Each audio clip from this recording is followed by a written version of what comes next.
আপনাদের সবাইকে স্বাগত জানাচ্ছি আজকের এক অসাধারণ মনোমুগ্ধকর যাত্রায় এশিয়ার পার্ল অব দ্য ওরিয়েন্ট দারুণ প্রাণবন্ত শহর হংকংয়ে। আজ আমি আপনাদের নিয়ে চলেছি এমন এক জাদুকরী জায়গায় যেখানে আধুনিক স্কাইলাইন, পাহাড়ের ঢালে জবলজবলে শহর, ঐতিহ্যবাহী বাজার আর অসাধারণ খাবারের এক অনবদ্য মিশ্রণ আপনাকে মুগ্ধ করবে। এই শহর শুধু দেখার নয়, অনুভব করার, প্রতিটি কোণায় লুকিয়ে থাকা গল্পগুলো আবিষ্কার করার। চলুন আমার সাথে এই রঙিন অ্যাডভেঞ্চারে ডুব দিই। আমার হংকং ভ্রমণের শুরু হয়েছিল শহরের প্রাণকেন্দ্র দারুণ এক জায়গা থেকে, ভিক্টোরিয়া হারবার। দিনের বেলায় এর ব্যস্ততা আর রাতের বেলা এর আলোর ঝলকানি দুটোই আপনাকে মন্ত্রমুগ্ধ করে রাখবে। এখানে দাঁড়ালে মনে হয় পুরো শহর যেন আলো ঝলমলে কোনো ভবিষ্যতের দুনিয়া, যেখানে প্রতিটি বিল্ডিং এক একটি তারার মতো ঝলছে। রাতের বেলা সিম্ফনি অব লাইটস শো দেখলে আপনি মুগ্ধ হবেন। শহরের আকাশচুম্বী অট্টালিকাগুলো লেজার আর আলোর ছন্দে নাচতে শুরু করে। এই দৃশ্য এতটাই শ্বাসরুদ্ধকর যে মনে হয় যেন কোনো কল্পনার জগতে চলে এসেছি। স্টার ফার্স্টে করে এক পাশ থেকে আরেক পাশে যাওয়ার অনুভূতি সত্যি বলতে এক অন্যরকম অভিজ্ঞতা, যা আপনাকে শহরের ব্যস্ততা থেকে এক ঝলক মুক্তি দেবে। মৃদু হাওয়া আর শহরের আলোর খেলা দেখতে দেখতে আপনার মন ভরে উঠবে এক অদ্ভুত প্রশান্তিতে। এরপর আমি উঠলাম হংকংয়ের সবচেয়ে আইকনিক জায়গা, ভিক্টোরিয়া পিক। পিক ট্রামে করে উপরে ওঠার সময় যে ঢালু পথ ধরে ট্রাম উঠে যায়, সেটা এক কথায় রোমাঞ্চকর। মনে হয় যেন কোনো রোলার কোস্টারে চড়েছি আর শহরটা ধীরে ধীরে ছোট হয়ে আসছে। এই যাত্রাটাই এক অসাধারণ অভিজ্ঞতা, যা আপনাকে চূড়ায় পৌঁছানোর আগেই মুগ্ধ করে তুলবে। চূড়ায় দাঁড়িয়ে পুরো হংকং, স্কিস্ক্রেপার্স, নীল সমুদ্র আর সবুজ পাহাড় এমনভাবে চোখের সামনে ধরা দেয় যেন কোনো পোস্টকার্ডের দৃশ্য জীবন্ত হয়ে উঠেছে। দিনের বেলায় শহরের প্রতিটি খুঁটিনাটি দেখা যায়, আর রাতে যখন শহরটা আলো ঝলমল করে, তখন মনে হয় যেন লক্ষ লক্ষ হীরা ছড়িয়ে আছে নিচে। এই দৃশ্য আপনার স্মৃতিতে চিরকাল অম্লীন হয়ে থাকবে, আমি নিশ্চিত। সেন্ট্রাল এলাকা হংকংয়ের ফিনান্সিয়াল সেন্টার হলেও এখানে রয়েছে দারুণ কিছু আবিষ্কারের সুযোগ। উঁচু উঁচু কাচের বিল্ডিংগুলোর মাঝে লুকিয়ে আছে ছোট ছোট গলি, যেখানে আপনি খুঁজে পাবেন ঐতিহ্যবাহী দোকান আর আধুনিক ক্যাফে। আমি হাঁটলাম মিড লেভেলস এসকালেটর ধরে। এটাই বিশ্বের সবচেয়ে লম্বা আউটডোর এসকেলেটর সিস্টেম।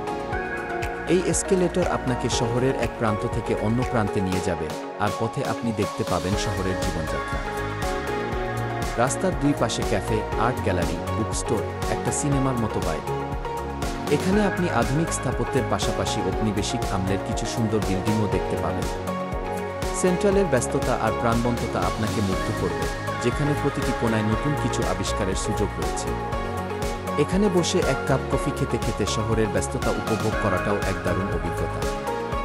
হংকংয়ের ব্যস্ত জীবনের মাঝে একটু শান্তি খুঁজতে আমি গেলাম ওয়াং থাই সেন টেম্পলে। রঙিন লণ্ঠন, সুবর্ণ গেট আর ধোয়া ওঠা আগরবাতি, যারা প্রথমবার আসবেন তারা অবাক হয়ে যাবেন এর সৌন্দর্য দেখে। এই মন্দিরটি শুধু একটি উপাসনালয় নয়, এটি হংকংয়ের সংস্কৃতি আর আধ্যাত্মিকতার এক জীবন্ত প্রতীক। এখানে নাকি ইচ্ছে পূরণ হয়। কি জানেন, আমিও নাকি একটা ইচ্ছে করেছিলাম। মন্দিরের স্থাপত্যশৈলী এতটাই সুন্দর যে আপনি এর প্রতিটি কোণা মুগ্ধ হবেন। এখানে বিভিন্ন ধর্মের মানুষ আসেন প্রার্থনা করতে, যা এই মন্দিরের এক বিশেষ বৈশিষ্ট্য। মন্দিরের শান্ত পরিবেশ আপনাকে শহরের কোলাহল থেকে দূরে এক অন্য জগতে নিয়ে যাবে। এখানে কিছুক্ষণ সময় কাটালে আপনার মন এক অদ্ভুত শান্তিতে ভরে উঠবে। ভ্রমণের সবচেয়ে মজার অংশ, মার্কেট। হংকং এলে মংকক না দেখলেই নয়। Ladies market, temple street night market, সব জায়গা আলো, ভিড় আর দারুণ স্ট্রিট ফুড। এখানে আপনি স্থানীয়দের জীবনযাত্রা খুব কাছ থেকে দেখতে পাবেন। বাজারের কোলাহল, বিক্রেতাদের হাঁকডাক আর বিভিন্ন জিনিসের সমাহার আপনাকে এক অন্যরকম অভিজ্ঞতা দেবে। এখানে 1-0-2 হেক্টে যে ফিশ বল, এগ ওয়াফল আর স্টিঙ্কি টফি পাবেন। একেবারে লিপ স্ম্যাকিং। প্রতিটি কামড়ে আপনি হংকংয়ের আসল স্বাদ পাবেন। এখানে দর কষাকষি করে কেনাকাটা করাটাও এক দারুণ মজার অভিজ্ঞতা। মংককের প্রতিটি গলি যেন এক একটি গল্পের বই, যেখানে আপনি নতুন নতুন জিনিস আবিষ্কার করতে পারবেন। এরপর আমি গেলাম ল্যান্ডহাউ ইসল্যান্ড এ। এখানকার প্রধান আকর্ষণ চিয়েন ঠ্যান বাডহ্যা, যাকে বেগ বাডহ্যাও বলা হয়। গংপিং 360 কেবল কারে যাত্রা করতে করতে পাহাড়, সমুদ্র আর গ্রাম সবকিছু নিচে দেখতে পাবেন। এই কেবল কারের যাত্রাটাই এক অসাধারণ অভিজ্ঞতা, যেখানে আপনি প্রকৃতির অপরূপ সৌন্দর্য উপভোগ করতে পারবেন। এক কথায় হংকংয়ের সবচেয়ে শান্তিপূর্ণ স্পটগুলোর একটি। বিগ বুদ্ধের বিশালতা আর পোলিন মঠের শান্ত পরিবেশ আপনাকে এক অন্যরকম অনুভূতি দেবে। এখানে আপনি প্রকৃতির মাঝে নিজেকে হারিয়ে ফেলতে পারবেন। লাংতাও আইল্যান্ড আপনাকে শহরের ব্যস্ততা থেকে দূরে এক শান্ত ও আধ্যাত্মিক পরিবেশে নিয়ে যাবে। হংকং মানেই ডিম সাম, ছার সিউ বান, শিউমেই, হারগাও, প্রতিটা আইটেম এক একটা শিল্পকর্ম। প্রতিটি কামড়ে আপনি পাবেন স্বাদের এক নতুন অভিজ্ঞতা। আর বিখ্যাত হংকং এগ টর্ট, এটা একবার খেলে মনে থাকবে সারা জীবন। হংকংয়ের খাবারের বৈচিত্র্য এতটাই বেশি যে আপনি প্রতিদিন নতুন কিছু চেষ্টা করতে পারবেন। স্ট্রিট ফুড থেকে শুরু করে মিশেলিন স্টার রেস্টুরেন্ট, হংকংয়ে সব ধরনের খাবারের ব্যবস্থা আছে। ওয়ান্ট নুডলস, রোস্কোস, খানজি, মিল্ক টি, প্রতিটি খাবারই আপনাকে মুগ্ধ করবে। হংকংয়ের খাবার শুধু পেট ভরায় না, মনও ভরায়। এই শহরের প্রতিটি কোণায় লুকিয়ে আছে নতুন নতুন স্বাদের রহস্য, যা আপনাকে আবিষ্কার করতে হবে। তো বন্ধুরা, এ ছিল আমার হংকং ভ্রমণের আকর্ষণীয় এক ঝলক। এই শহর একই সঙ্গে আধুনিক, ঐতিহ্যবাহী, ব্যস্ত, শান্ত, সব মিলিয়ে এক রঙিন অভিজ্ঞতা। হংকং শুধু একটি শহর নয়, এটি একটি অনুভূতি, একটি স্বপ্ন যা আপনাকে বারবার ফিরে আসার জন্য ডাকবে।